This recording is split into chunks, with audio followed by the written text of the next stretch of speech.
sculpteur aveugle qui palpe ton visage. Le sculpteur aveugle. Vous avez entendu, le sculpteur aveugle, Arthur H.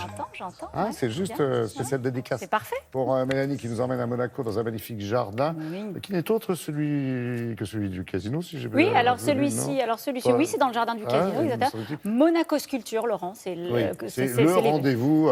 Première édition de Monaco Sculpture. C'est une superbe idée de François Tajan, qui est le président de la maison de vente Arcurial, qui organise en partenariat avec la Société des Bains de Mer à Monaco, ce formidable parcours artistique. L'idée, Laurent, c'était vraiment de créer un événement autour de la sculpture moderne et contemporaine. Et des grandes signatures qui sont réunies. Exactement. Mais il y en a quoi, une vingtaine, c'est monumental quand même. Ce sont des sculptures assez monumentales. On retrouve tous les grands noms des plus grands artistes des 20 et 21e siècle. Alors c'est César, Armand, Bernard Venet, les Lalanne, Mayol, enfin tous ces grands noms-là.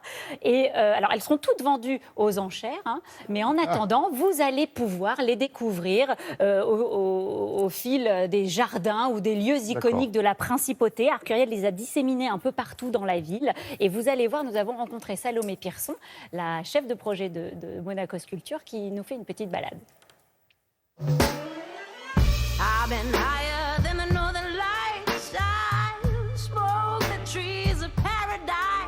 Alors Salomé, c'est une vraie balade que vous offrez aux visiteurs, notamment à travers les jardins.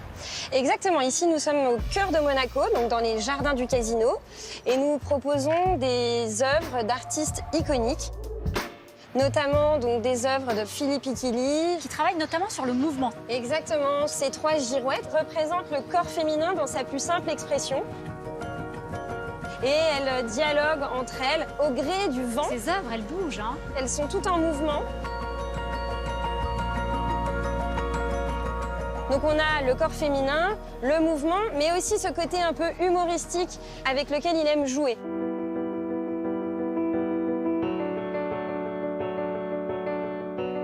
Alors Salomé, ce parcours, il met aussi en avant les artistes du sud de la France. Exactement, et notamment les artistes de ce qu'on appelle l'école de Nice. C'est une réunion d'artistes qui se sont retrouvés notamment dans les années 60. Et on y retrouve César, Armand ou Bernard Venet, qui est peut-être aujourd'hui un de ceux qui est le plus connu. Pourquoi ils venaient dans le sud, tous ces artistes? Ils venaient dans le sud tout d'abord pour trouver le beau temps, ensuite pour trouver de grands espaces pour travailler, et ensuite il y a des synergies qui se sont créées avec des fondations privées qui ont ouvert, notamment la fondation MAG qui ouvre je crois en 1964 et qui fait venir beaucoup de monde dans le sud. Donc toutes ces synergies font qu'il y a une vraie effervescence et qu'ils ont envie de créer. Et alors là on est devant une magnifique œuvre d'Armand. Exactement, une œuvre qui est très représentative puisqu'on retrouve donc les fameuses accumulations. Ici, la voiture, qui est l'objet un peu industriel par excellence, qui est repris ici en miniature, dans toutes les couleurs. Ces voitures ici sont prises dans du ciment, donc elles ne peuvent plus bouger. Donc finalement, qu'est-ce que ça signifie? Finalement, ça signifie que la mobilité de la voiture et la surconsommation doit s'arrêter à un moment donné. Et c'est donc une critique de notre société telle qu'on la connaît.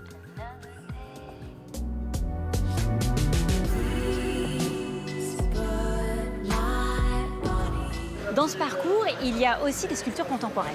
Oui, on a installé dans ce nouveau complexe le One Monte Carlo, créé par l'architecte Rogers, des sculptures d'artistes qui datent d'après les années 2000, notamment donc une sculpture de Richard Deacon et une sculpture de l'artiste chinois Wang Du. Et alors là, on arrive devant un artiste très en vogue. Oui, Cause, artiste américain qui a commencé dans les années 90 en fait à détourner des affiches publicitaires donc à New York, dans le métro. Aujourd'hui, il travaille plus en fait sur des figures qu'on appelle des compagnons en dimension XXL puisqu'il fait plus de 2 mètres. Il reprend pas mal les codes de la pop culture américaine. Comme on peut le voir, ça nous fait penser évidemment à un espèce de gros Mickey, mais il a un peu changé quelques codes que l'on connaît, notamment en faisant à la place des yeux des croix, qui est une des caractéristiques du travail de Cause, puisqu'il met des croix quasiment sur tous ses personnages. C'est un peu sa marque de fabrique. Non, moi j'aime bien l'idée, Mélanie, de ces sculptures un peu partout dans la ville. Ouais, non, mais ouais. c'est vrai, c'est une balade pour les touristes. Enfin, pour Bien tout le sûr, monde, il y a quoi. aussi un petit côté pédagogique dans ce parcours parce que l'on soit, bien sûr, il y a les amateurs d'art et les collectionneurs qui vont bien sûr acheter à la vente lors du 19 juillet, mais ces sculptures, elles seront en place pendant tout l'été. Donc les touristes, les promeneurs vont pouvoir découvrir toutes les sculptures des plus grands sculpteurs et puis peut-être que ça va leur donner envie d'aller plus loin, d'aller les voir dans les musées, etc. Donc voilà, la vente a lieu le 19 juillet, mais toutes les œuvres sont là durant tout l'été. Alors si je rigole, c'est que je me moque pas, Mélanie, c'est parce que c'est mais dans vous mon vous âge, moquez vous avez... depuis le Non, c'est début. parce qu'il y avait une photo derrière vous et vous aviez un mouton sur C'est la tête. vrai? Ah ben voilà, Voilà, le donc, beau moi, je trouve mouton ça de la très lane. joli. Non, ouais, écoutez.